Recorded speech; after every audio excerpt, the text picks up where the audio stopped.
Dans un quartier résidentiel de San Francisco, nous avons rendez-vous avec un jeune ingénieur. Bonjour Philippe. Hi. Bonjour. Philippe Wang a créé un site internet qui a attiré en moins d'un mois plus de 10 millions de visiteurs. Une page en apparence basique sur laquelle défile une série de visages humains. Vous pouvez voir qu'il y a des personnes de tous les genres. La couleur des yeux, les expressions du visage sont différentes. Sauf qu'aucune de ces personnes n'existe vraiment. Alors que nous parlons, l'ordinateur imagine en continu de nouveaux visages. Vous allez sur le site, vous n'avez qu'à rafraîchir la page et vous voyez une tête complètement nouvelle que l'ordinateur a conçue. C'est un processus infini. Ni cette fillette, cet homme à lunettes, ni cette femme ne sont réels.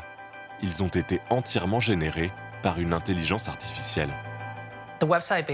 Mon site montre que des machines sont capables de produire des images réalistes au point de nous tromper. Nous devrions tous être conscients de ça et nous demander si ce que l'on croit est vraiment réel. Bienvenue dans l'ère du doute et du soupçon. Un monde dans lequel les techniques de manipulation des images sont plus évoluées que jamais. President Trump is a total and complete dipshit.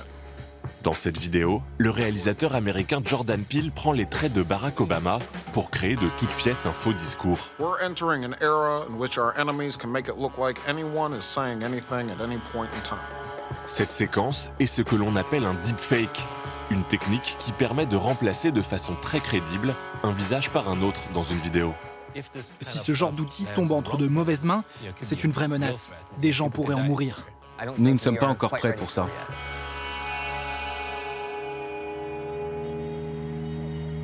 Les premiers deepfakes sont apparus à la fin de l'année 2017 sur un forum américain. Des internautes y fabriquent alors des vidéos pornographiques en remplaçant le visage des actrices par celui de stars d'Hollywood. Une nouvelle forme de cyberharcèlement dont a été victime Anita Sarkeesian, youtubeuse féministe.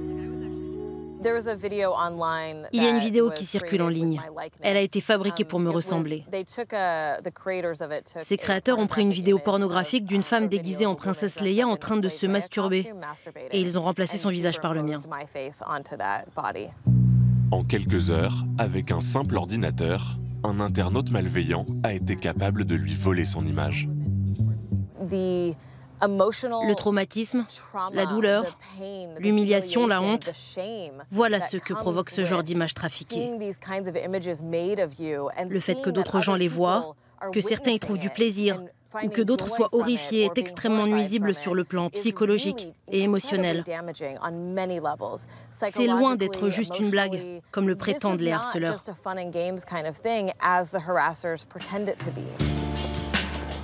Ces dernières années, les techniques de manipulation de vidéos les plus avancées étaient encore réservées aux gros studios d'Hollywood. Aujourd'hui, elles sont accessibles au plus grand nombre. Bienvenue chez Pinscreen. Aoli a fondé Pinscreen, une application dédiée à la création d'avatars photoréalistes. Regardez, levez un peu la tête, et voilà. Cela modélise votre tête en 3D, cheveux et expression du visage compris. Je peux voler votre identité si je le souhaite. Là, par exemple, je contrôle votre visage. Ça, c'est vous à la plage. Une technologie qui s'applique pour l'instant au secteur de la mode ou des jeux vidéo. La technologie s'améliore de mois en mois. Je suis sûr que d'ici 1 à 2 ans, on arrivera au stade où on ne pourra plus dire si c'est une vidéo ou de la 3D créée par l'ordinateur. Selon lui, les progrès de l'intelligence artificielle permettront bientôt à n'importe qui d'usurper n'importe quelle identité. Démonstration. Qui voulez-vous être? Je peux me transformer en Emmanuel Macron, par exemple? Ah, vous voulez incarner le président français? En temps réel, grâce à une simple photo récupérée sur Internet, mon visage contrôle celui d'Emmanuel Macron. Si vous levez les sourcils, vous voyez que cela capture vos mouvements et expressions faciales, les analyse et les transfère sur la tête d'Emmanuel Macron. Cela génère même des rides, les dents, les yeux, tous ces petits détails très précis. Je peux alors incarner n'importe quelle célébrité et les hommes politiques les plus puissants de la planète. Que se passera-t-il quand on pourra falsifier et créer une vidéo aussi facilement qu'une image avec Photoshop? Si tout le monde a accès à cette technologie depuis son ordinateur ou son smartphone, il faudra bien être conscient qu'on ne pourra plus utiliser une vidéo comme preuve. Ces possibilités de manipulation pourraient-elles avoir des répercussions à grande échelle? Aviv Ovadia est chercheur. En 2016, il avait prédit les risques liés aux fake news. Depuis l'apparition des deepfakes, il redoute une crise encore plus globale de l'information. Il y a deux conséquences ici. La première, c'est que les gens vont être trompés par des faux contenus. Ils seront manipulés. La deuxième, c'est que les gens vont se mettre à douter de choses qui sont bien réelles.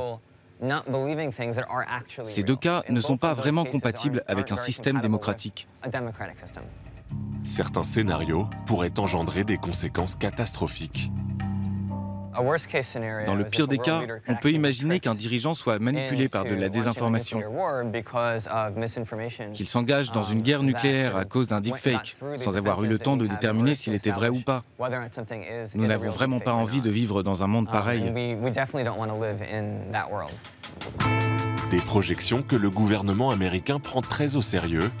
Ces derniers mois, le département de la Défense a investi 68 millions de dollars dans un programme de détection des deepfakes.